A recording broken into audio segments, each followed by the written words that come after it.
Hello everybody, this is Divock coming back for Pokemon Let's Play the Pokemon trading card game. At last episode we dueled Ryan and got not a lot of useful cards, but we can check them out and see what we got.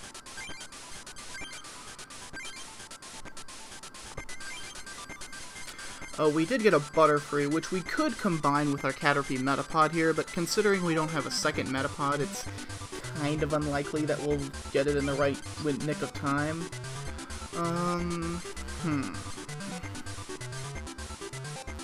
have a Weeping Bell and a Victory Bell, but no Bellsprout. What a shame. And that's kind of... we didn't really get much else good. Oh, not much. We can just ignore our cards then.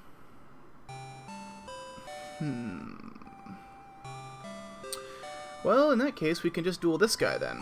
The next guy in the Rock Club that I always like to duel is Andrew.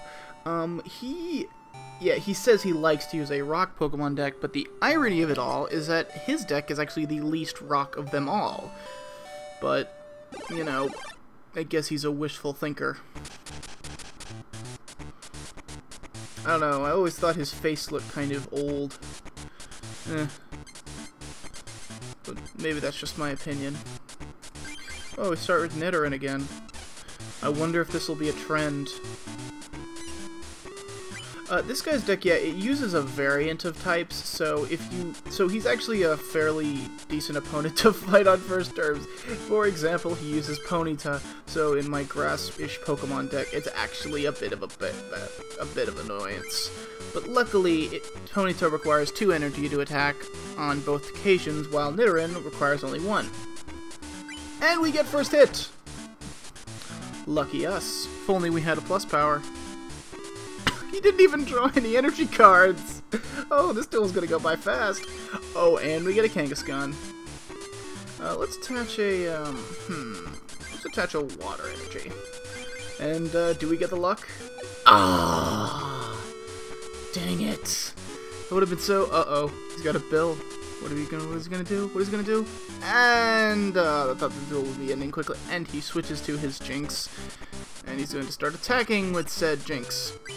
Oh dear. He's a psychic type, so... and I'm weak to it.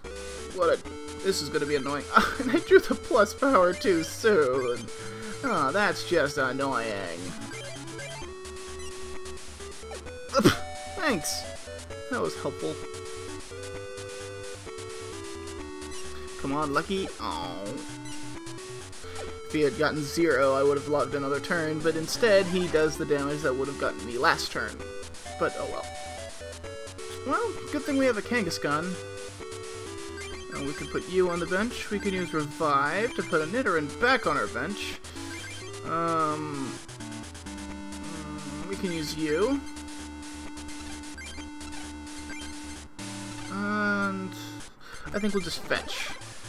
Kangaskhan is actually a really nice staller. He allows you to both get a lot of cards in a single turn, and he gets an extra card per turn by his attack, and he's pretty good at an HP, and best part, I think I'll hold off on that.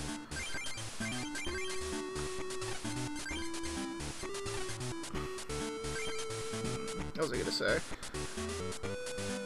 And his attack isn't bad. It just requires a ton of energy. It's almost more useful if you just don't like attach energy to him. Just use him to get cards until you get a full bench of Pokemon. But you know, I tend to like to power him up because he can be useful. He is a pretty good attacker. And against these rock types, he might fall sooner than we want, but we'll figure it out. We'll cross that bridge. And now we get to punch. Oh. Yay. Yay. Triple yay. Oh, man. Alright. Now is the time I will introduce you actually to the trick. You see, in this game, you can, whenever you, in the middle of the duel, you can actually... what's the word? It saves your data automatically every turn.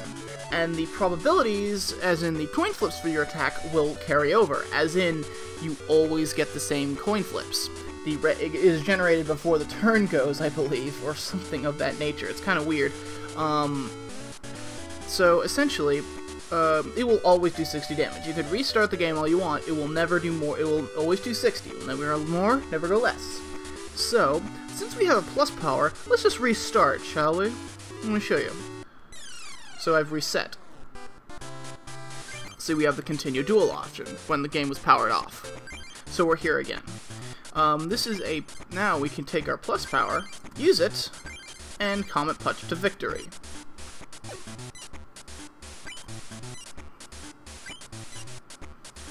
Keep in mind this also works for enemy attacks as well, so they won't reset either. And see, I get 70 damage, and draw my prize. Now, here's the thing. Abusing this abuse, it allows for, you know, it's very helpful because the computer is a big cheater at times, but it's also kind of, you know, cheap. So, I'm not sure whether or not I want to use something like this. So, in that case, I'd like to actually ask for your opinion. Tell me if you want me to use this too much. It's kind of I mean, it's not too bad, but it's a bit of a hassle. So, I mean, it makes things a lot easier, but I don't know if you want it to be easier if you just want to watch me suffer. So, let's see if we can defeat this thing with a neuter end. And it doesn't look like it.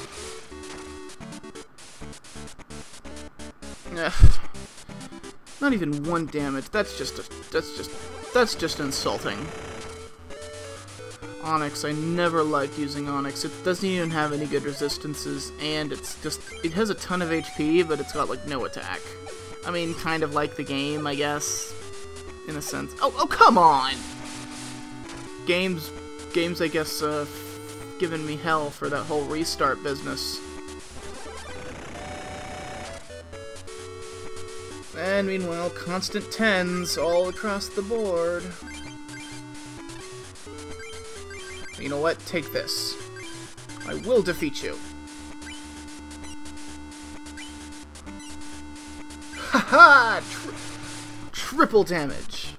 And now it is doubled because Onyx has a weakness to grass moves. Oh, and then he's going to defend himself like a little rock snake.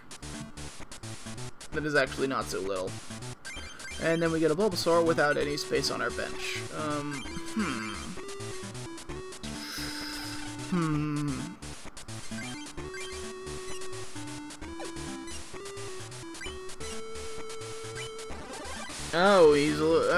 I guess he predicted. It makes me wonder if the opponent predicts the future as well, but eh. Professor Oak is an interesting card. It discards your entire hand and spawns for pretty much a whole new one. It is sort of like the morphing jar of this game if you guys play Yu-Gi-Oh, but eh. Although apparently there are more useful ones. Ooh, a scoop up. I could use this. I'll use scoop up on Seal, place Bulbasaur.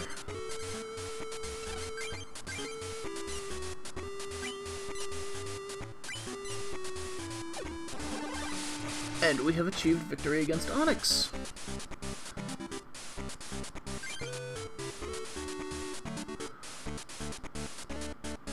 And now we have to face a Rapidash. What joy. And it's going to use... Oh, so close. And agility is an annoying move in this game. Pretty much every Pokemon who uses it, it's a coin flip, and if they get it right, or if they get heads actually, they get to, they're immune to all next damage. Agility is never really a powerful move, but computer being the cheating mother that it is, tends to abuse the heck out of it, and it's just annoying. I never liked using it because it never works when I want it to work, you know. One of those things. Yeah, see what I get there? Now I have, well, I'm just gonna switch to Kangaskhan. That way, during my turn, I can actually heal up. And then maybe attach a little grass energy, and you... And I'll just fetch some stuffs.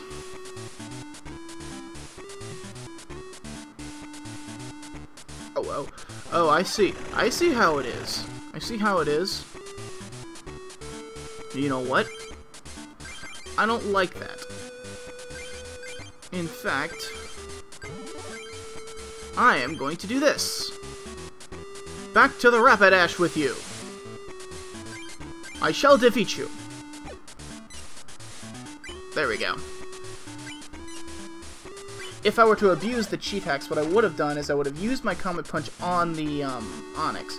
Then I would have made sure how much damage I would have done Gust of Wind to the Rapidash, and then, yeah. But, you know, just in case.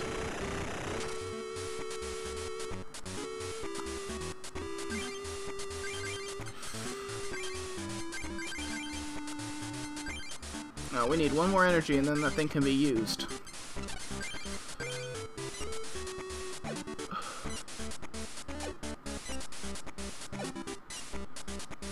Oh, there we go.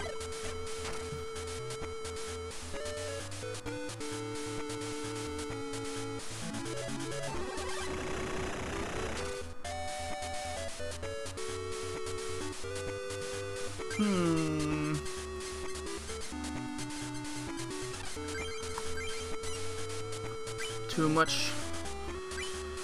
Kangaskhan can be a bit of a crapshoot, but he's a... Oh! I take that back! He can be a big hand! we just won with that lucky spin of... And we did Krabby in our last thing.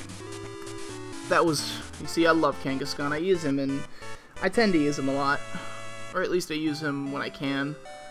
A rockin' guy... You know, you only use, like, one rock type throughout that entire duel. We got ourselves a Doug trio. I don't really like dueling that guy, actually. He's never really worth it, because if you build a deck for rocks, he's just, you know, he just doesn't have all the cards, you know, you can abuse with. We got a Machop, that's pretty nice. And a Diglett and a Doug trio. That'll be good for later. What else we got? A Scoop... I hate Scoop Up. Another Nidorino, and, more of these things. I think we're probably out of time now, now that we've done that.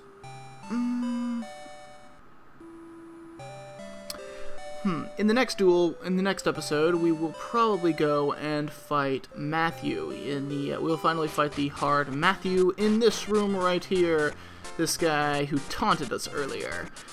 But for now, we shall hold off. So I will see you guys next time.